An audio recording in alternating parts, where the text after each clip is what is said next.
Buenas. Me da 2, por favor. Listo, muchas gracias. And here we go.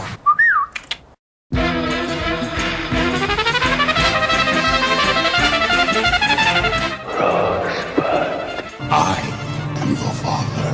This is Sparta! You shall not pass! Expecto Patronum! You're gonna need a bigger boat. Bond. James Bond. English, motherfucker! Do you speak it? ¡Tú eres un juguete! 35 milímetros.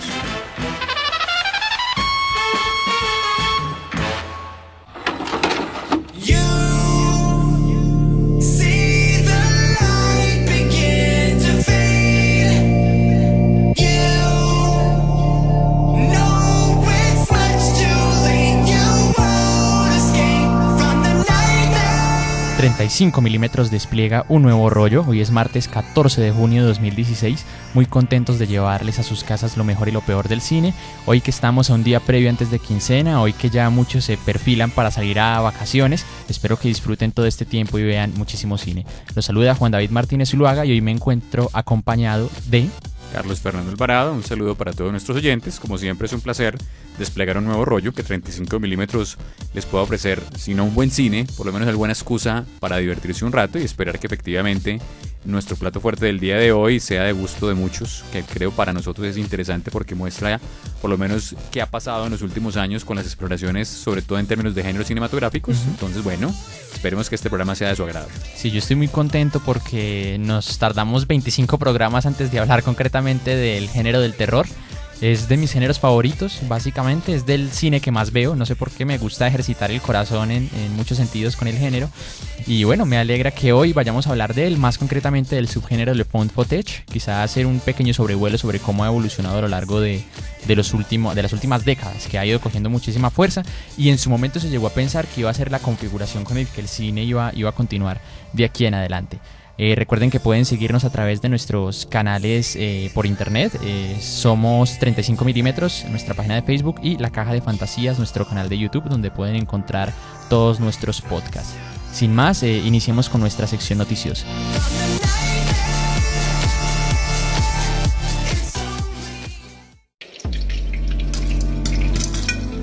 Y mientras se cocinan las crispetas,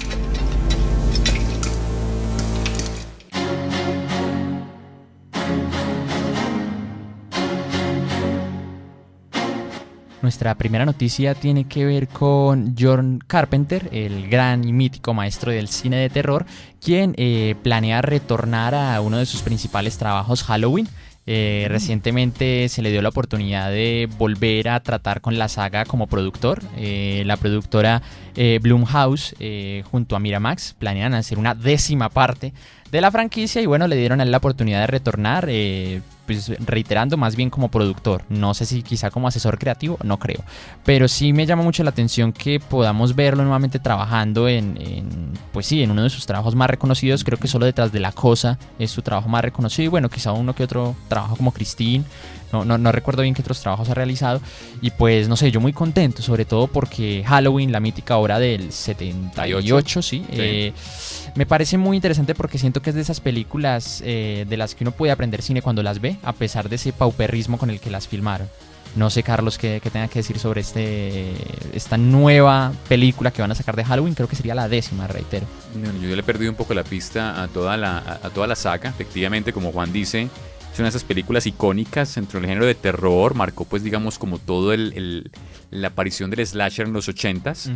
Teníamos, pues, efectivamente, digamos, una de esas estrategias que se han replicado en otras sagas y que han afectado un poco la estructura del cine de terror, de la damisela en apuros, pero una damisela configurada con una clave mucho más contemporánea, que tenemos a la emblemática Jamie Lee Curtis, sí, haciendo, pues, de esta chica que niñera, efectivamente en medio de la noche de Halloween tiene que enfrentarse, en este caso, a la figura de un villano bastante siniestro, pero que en este caso, más que en clave sobrenatural, estamos en el terreno efectivamente del asesino en serie, enmascarado, donde efectivamente esta falta de rostro elabora, pues, todo un personaje que se va a volver repetitivo e icónico, y pues que finalmente fue una saga que marcó la década del 80 junto con otras. Yo insisto, le he perdido la pista. No, yo también. Yo de hecho sí. nada más he visto la primera. Me gustaría meterme en las Sí, otras secuelas que tiene. Yo sí alcancé a ver unas 3 o 4 de las primeras películas. Lo que tengo aquí una duda, y a ver si Juan me refresca, es si en esta franquicia, no estoy perdido, es que entra Rob Zombie en la década del 2000. Sí, en la época del 2000 hizo dos remakes, que no he visto, que es Halloween y Halloween Orígenes, pero que de hecho creo que John Carpenter también fue productor de todo eso, si mal no recuerdo, pero no sé si esta nueva película que planean hacer va a ser una tercera parte o va a continuar, no sé, Michael Myers retorna original, 38 sí. años después. Sí, bastante años. Porque yo vi las de Zombie, me gusta el trabajo de Rob Zombie, en especial me gustó la primera de las 2 películas que hizo. Y entonces por eso digamos que lo traigo a colación, porque efectivamente ahí vendría, digamos, la pregunta, y es ¿qué pasa? Porque las películas de zombies son del 2007, 2009, sí, si no estoy mal. 2007 y 2009. Me han pasado unos años y vamos a ver cómo recuperan. Pero finalmente maravilloso volver a Michael Myers de nuevo en la pantalla. Sí, claro, alguien tan emblemático. Sí, tan emblemático, y efectivamente, digamos, con las claves del terror de las que vamos a hablar también más adelante, hoy en día. Entonces me parece una buena noticia. Y finalmente, digamos que John Carpenter de nuevo esté por lo menos vinculado al proyecto, pues por lo menos digamos que se hace provocativo para sus fanáticos. Sí, igual él mismo dijo que le gustaría que esta fuera la más terrorífica de todas, también habría que mirar. Y aunque todavía no tienen un director, pues por ahí como que se barajan nombres, pero no tienen nada muy en claro. Se dice que de pronto para el 2017, yo no creo, van a tener la película. Yo creo que eso se va a alargar. Demora un poco más. Sí, por supuesto. En cuanto a nuestra segunda noticia, tiene que ver con la última película realizada por Daniel Radcliffe, que se llama Swiss Army Man, o Hombre de la Armada Suizo, que apenas se estrena el 24 de junio en Estados Unidos. No sé si se vaya a estrenar aquí en Colombia o si tan siquiera vaya a llegar a Manizales, pero es una película que ganó el premio a Mejores Directores en Sundance, que dio mucho de qué hablar, más que nada como porque a unos les encantó, les pareció muy creativa, muy original, y a otros pues les pareció más bien un espectáculo burdo y de mal gusto. De hecho dicen que muchos abandonaron la sala mientras la estaban viendo. Estábamos viendo el tráiler, que también hace poquito salió pues como para exteriorizarlo y enviarlo a las salas comerciales, y no sé, Carlos, qué perspectivas tenga sobre este tráiler un poco extraño. No sé, creo que maneja mucho humor negro, mucho humor... Sí, de entrada digamos que lo que alcanza uno a ver cuando ve el tráiler es que estamos frente a una película que tiene efectivamente tono independiente. Sí. De hecho, pues el hecho de que haya pasado por Sundance, digamos que avala esa percepción. Nos colocan de cara a una isla, nos colocan de cara a un personaje que pareciera una encarnación de Robinson Crusoe, un abandonado en medio de la isla, y que se encuentra con un cuerpo. Quiero de entrada decir eso, un segundo personaje, un alter ego, un doble, un simulacro, un fantasma, no sabemos bien, no se sabe un bien. Zombie. Que es el que es interpretado por Daniel Radcliffe. Y a partir de allí empiezan a tejernos, en la medida en que avanza el tráiler, una relación que empieza a parecer hiperrealista, y donde allí pues puede encontrar unos ecos de muchas cosas. Sí. Yo insisto, de ese Robinson Crusoe y un viernes que lo acompaña en la isla, de un Tom Hanks que encuentra un Wilson también en una isla perdida. Bueno, no sabemos bien la relación, pero que efectivamente pues parece que van a explorar allí es una especie, digamos, de preocupación sobre la mente y el cuerpo en el abandono. No sé qué pueda pasar con eso. Se ve por lo menos creativa y entretenida. Habrá que ver pues si los que abandonaron la sala lo hacen con alguna razón o con algún prejuicio también de espectadores. ¿Qué puede pasar? Como por lo menos siempre hemos intentado sugerir nosotros en este programa, la idea es dejarnos invitar por las nuevas propuestas y no prejuiciarnos excesivamente, claro, porque allí normalmente cuando el prejuicio entra de la mano, pues posiblemente uno se pierde lo que la película quiere decir, que no quiere necesariamente decir lo que uno está esperando como espectador. Bueno, hay que ver qué pasa con esta historia. Sí, la película está dirigida por dos primerizos en el tema de dirección, que son Dan Kwan y Daniel Schneider, bueno. Que de hecho se firman los Daniels. Los Daniels, sí, exacto. Y pues no sé, a mí lo que me asusta es que, o sea, se pinte tan creativa, pero a la larga la historia siento que desde ya da ciertos atisbos sobre como por dónde puede tirar argumentalmente.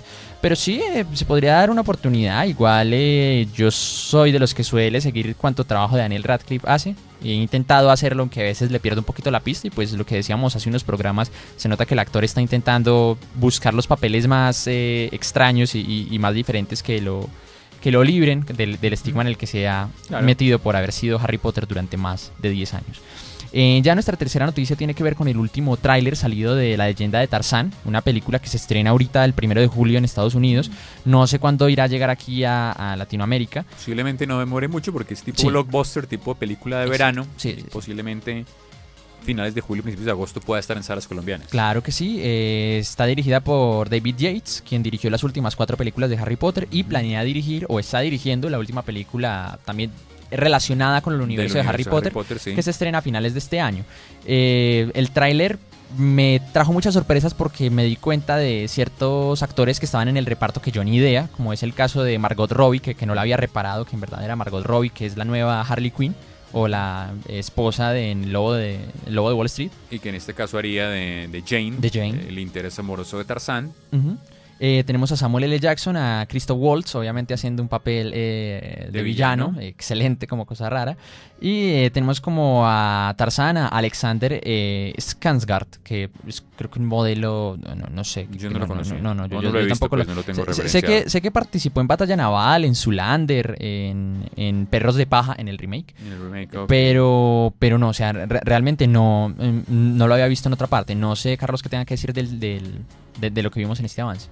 Pues no, se ve interesante. Con Tarzán vale la pena decir que es una de las historias, además nacida en tabloides, es decir, esto nació como un pulp, una historia de cómic, de historieta de fin de semana, a principios del siglo, 1912, 1913, que es, recuerdo yo, de las, digamos, historias más adaptadas al cine. Lo que pasa es que hace rato que no tenemos una adaptación, pero uno diría que entre la década del 30 y del 60...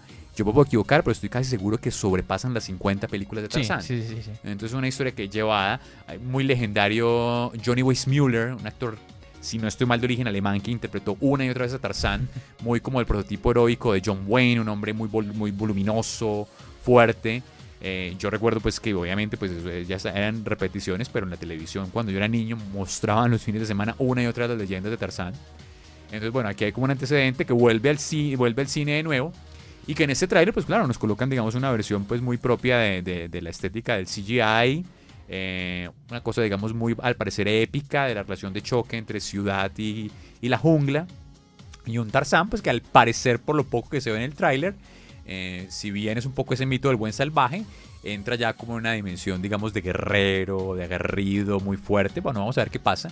Por lo menos se hace entretenido. Me recuerda un poco siempre todas estas remakes que se han hecho de grandes clásicos como King Kong, como Godzilla, que a mí en lo personal me entretienen, pero hasta el momento no me han ofrecido una gran obra como que sobrepase sus propios orígenes. Puede pasar con esta. Yo con Tarzán pues no he tenido tanto acercamiento, o sea, el mayor acercamiento que he tenido con el personaje es la versión animada, sí, del 99, que me parece asombrosa en todo el apartado artístico, es impresionante lo que les tocó hacer. Y a partir de eso, pues no he visto las que hay atrás, no he visto las que hay adelante, porque también hay una que otra reinvención también animada. O también copias como George de la Selva, por ejemplo, que son copias más tipo parodia, más tipo paródicas, exacto.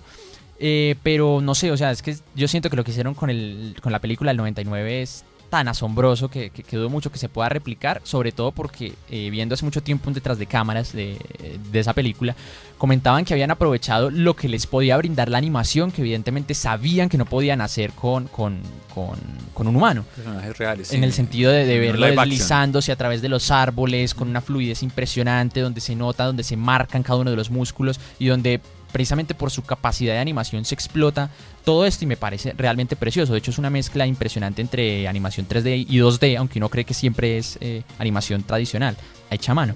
Y pues, no sé, habría que mirar. Igual yo no le tengo mucha fe a David Yates como director. No me gustan algunas decisiones que toma a la hora de construir una historia. Creo que más bien no sabe construir a veces elementos dramáticos. Más bien los termina forzando. No termina aprovechando todos los requerimientos o todos los recursos que tiene a mano. Pero pues no sé, habría que mirar. Pero no sé, realmente no es que me apasione mucho ir a verla así. Sí, no, y a mí en lo personal, pues el personaje me gusta, tiene cosas interesantes, pero digamos que soy más bien lejano de esta historia del mito del buen salvaje otra vez reintegrado y con tensiones. Siento que se ha explotado demasiado. Sí. Y termino por cansar. Como siempre lo decimos, son películas que aprovechan nuevos públicos, etcétera, actualizaciones. Pero que no creo de entrada pues que vaya a ser más allá de otra versión de Tarzán. No realmente. Por lo que veo el trailer realmente no veo pues como una reinvención pues del personaje, no creo. Sí, habría que esperar. Pasamos a nuestra siguiente sección. Ociosidades cinéfilas.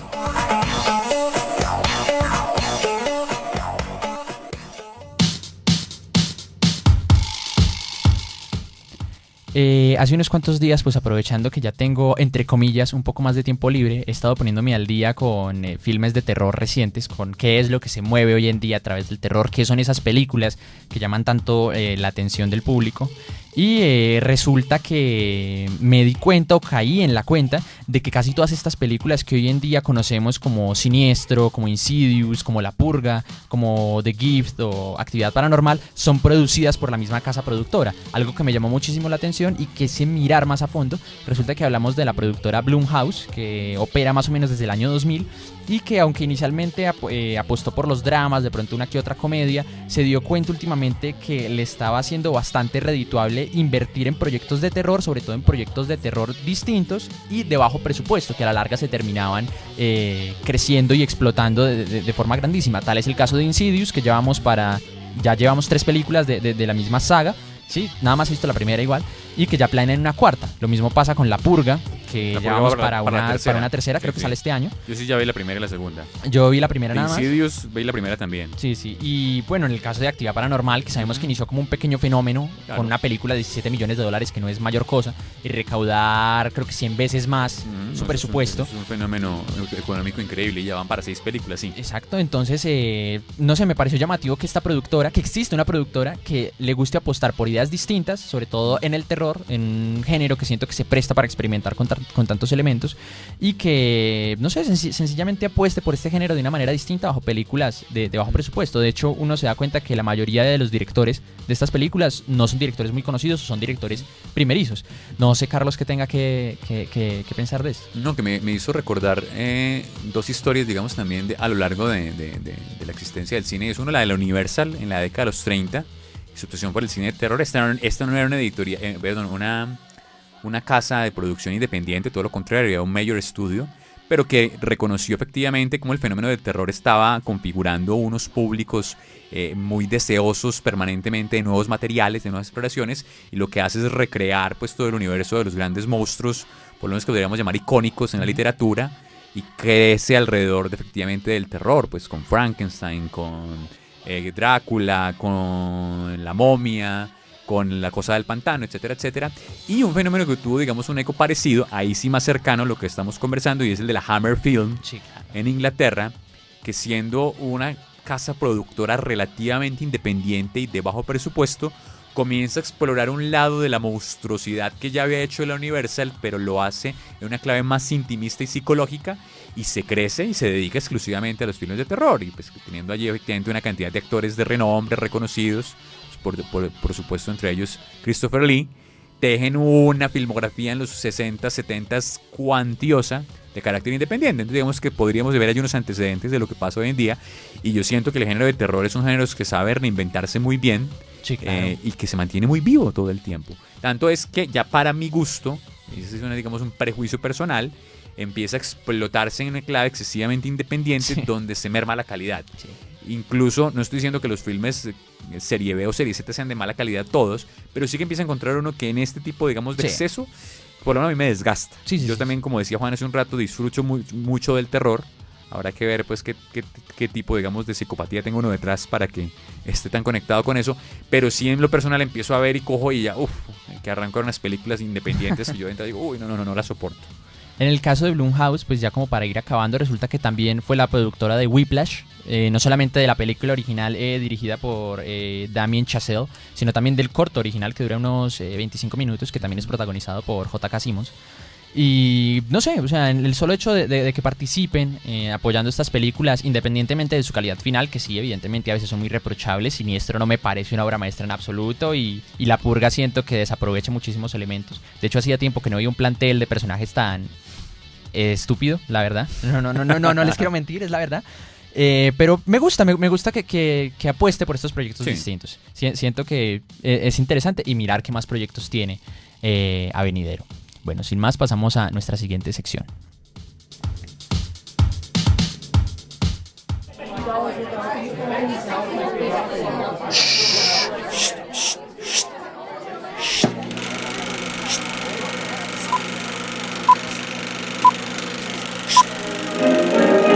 En proyección.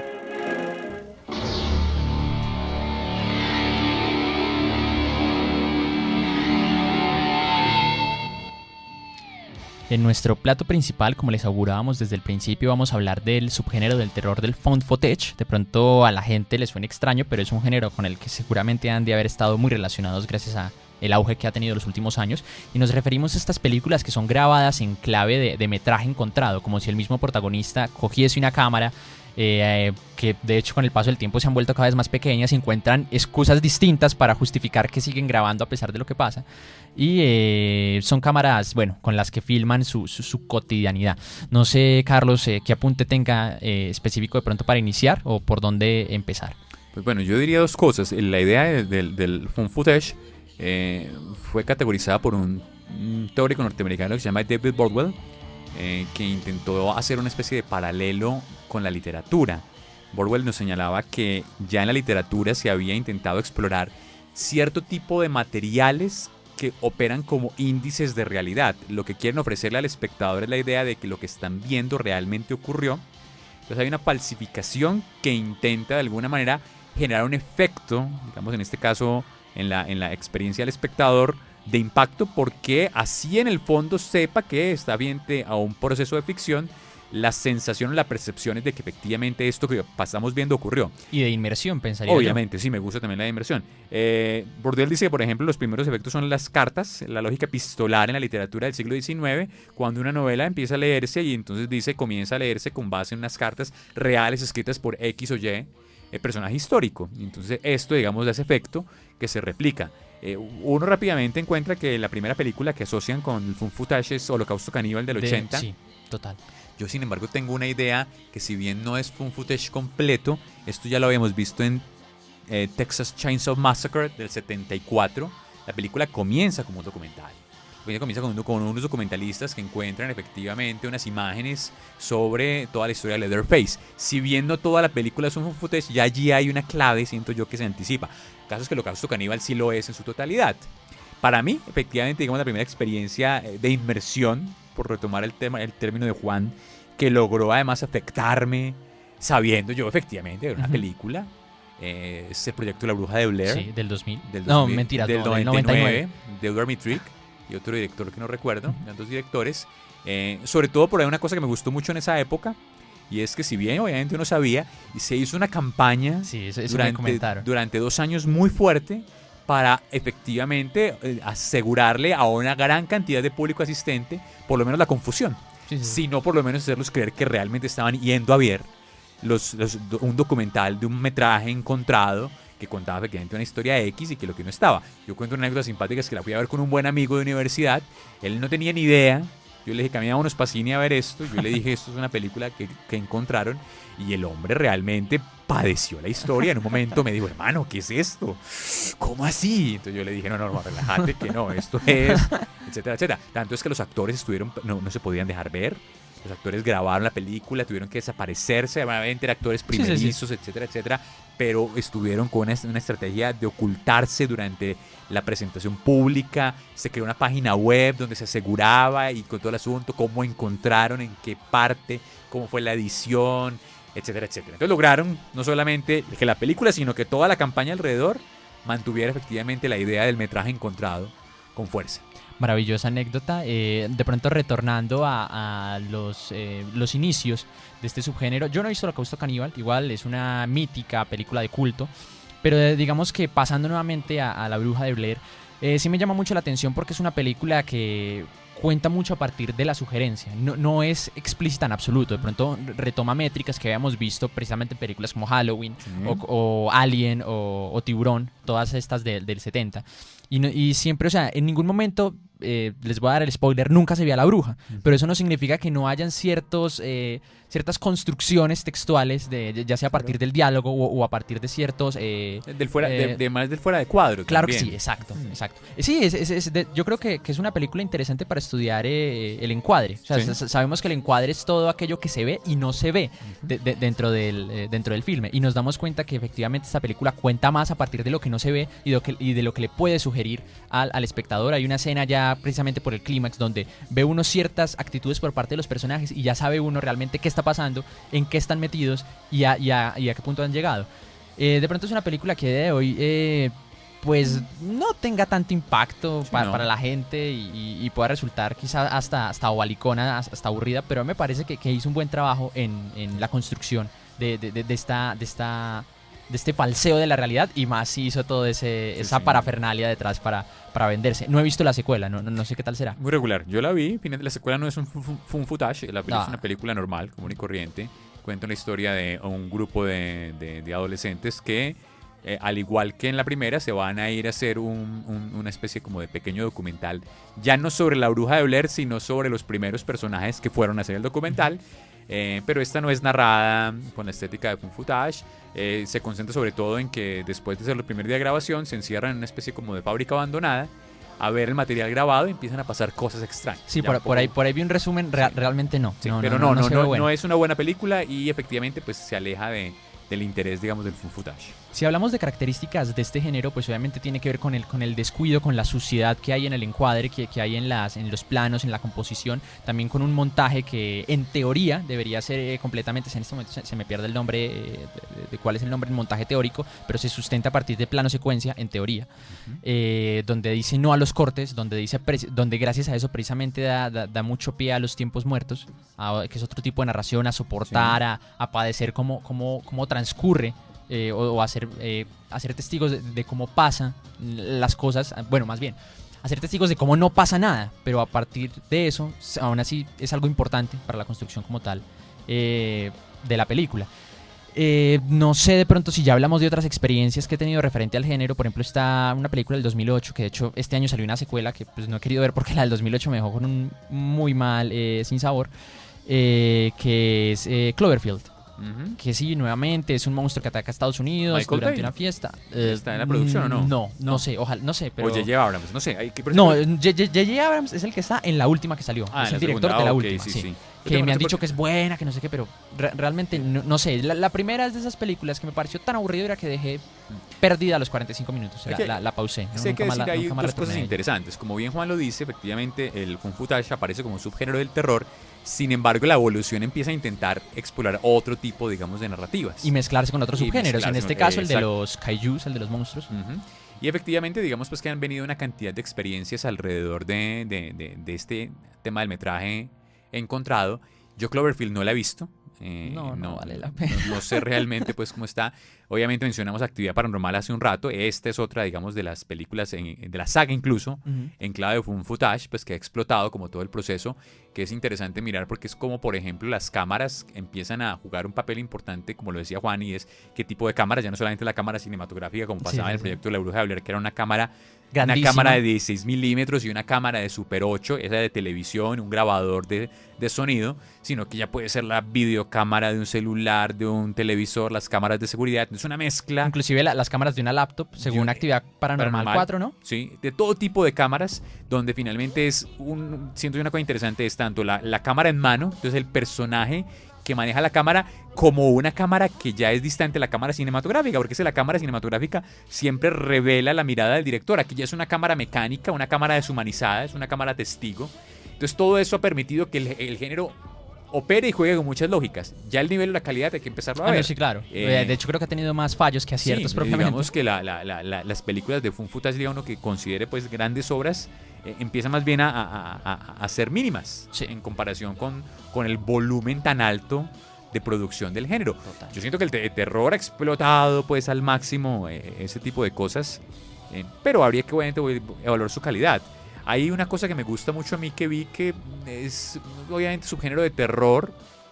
Yo no sé si esto es noruego, yo vi esa película así, que se llama Troll Hunter. Hunter, Sí, justamente le iba a mencionar, es del 2010. de 2010, que me pareció divertida, Sí. que me pareció bien narrada, bien contada, y que efectivamente explotan pues como toda una figura de la mitología, pues que son obviamente los trolls, que obviamente tienen una sesión nórdica, y aquí es muy interesante porque además lo sacan del contexto tradicional del género, que normalmente es la casa, el encierro, el minimalismo, la claustrofobia. No, esto es a plano abierto, recorriendo prácticamente por lo menos una geografía Sí, grandísimo. amplia, y lo hacen bien. Con unos muy buenos efectos Con buenos especiales, efectos, porque, o sea, yo siento que Trollhunter, que en serio que me gusta mucho, Sí, a mí me gusta mucho la película. es de esas películas que pronto mucha gente se atrevería a categorizar como hace bien lo que La Bruja de Blair no, en el sentido de que esta no deja en absoluto nada a la sugerencia, y si hay que mostrar a los monstruos, los muestra, no es nada más cuestión de planos detalles, sino que los muestra en todo su esplendor y a partir de una historia inclusive divertida, porque tiene ciertos atisbos cómicos, sino De que humor, bueno, sí. es un humor nórdico y obviamente que uno no está como tan acostumbrado a este tipo de humor. De pronto también... Bueno, en calidad yo sumaría Rec, sí, justamente eh, también y quería ir a parar a esa, la película española del 2007, 2007, sí. que es una reconfiguración, yo diría yo, del mito clásico de los zombies de George Romero, solamente que ahora no es en una casa, sino en un edificio, en un edificio de apartamentos. Sí, Sí, en sí. unos apartamentos, en donde se muestra toda esta lucha de clases sociales y en donde me parece muy encantador los primeros 20 minutos. Muchos dicen que los primeros 20 minutos son un ladrillo, pero me parece de lo mejor que hay en la película, precisamente porque a partir de ahí se empieza a hacer una deconstrucción de la realidad maravillosa. Y más porque está sustentado, de pronto porque tengo el acercamiento a hacer periodismo noticioso con cámaras y el hecho de uno saber o tener grabado en la cabeza de que si la toma no quedó lo suficientemente bien es porque uno no está lo suficientemente cerca. Entonces como esa sensación de continua, de sí o sí tener que estar grabando, de no parar de grabar nunca, como la frase que dice la protagonista, no dejes de grabar por tu madre, me parece realmente encantadora. Es de A mí las me películas que encanta, más he disfrutado. me encantan las dos primeras, que suenan además en clave de found footage.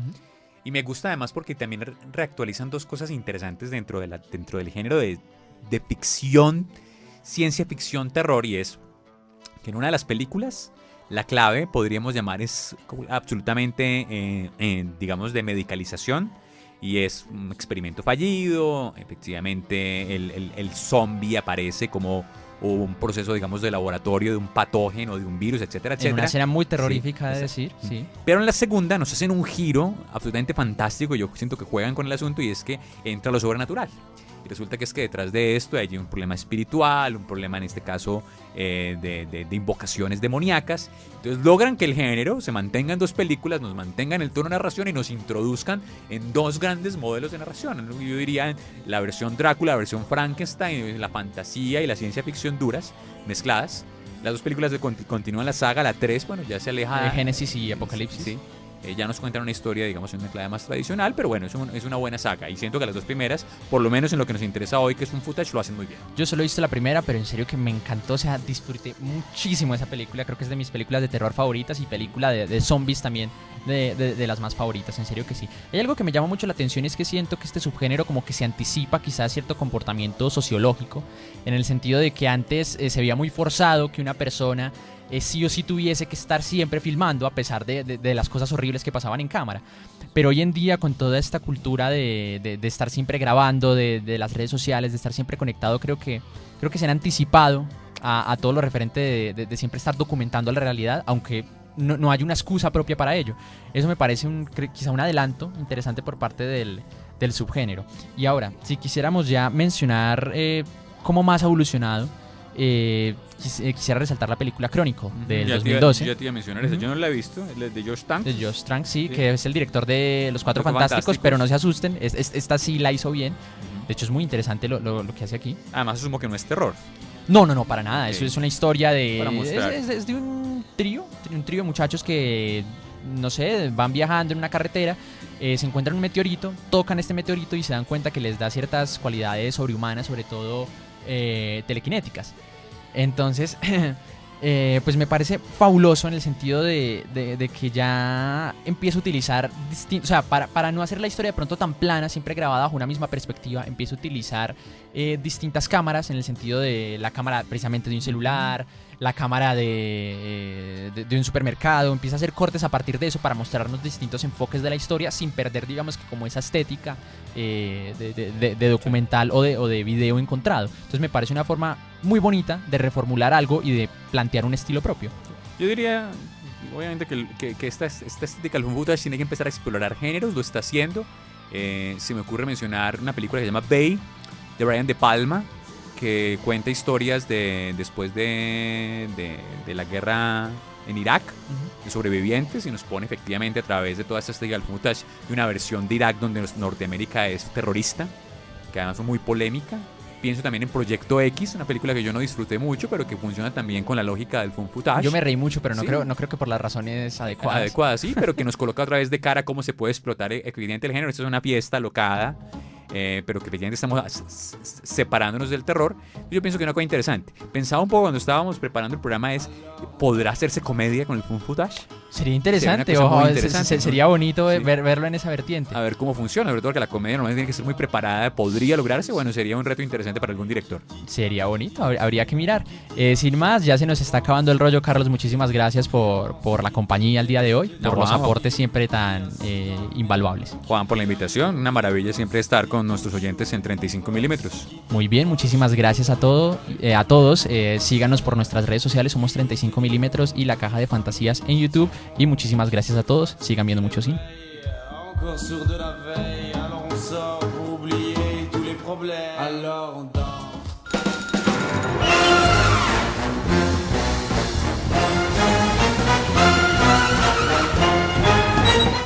Acabas de escuchar 35 milímetros, una idea original de Carlos Fernando Alvarado y Juan David Martínez.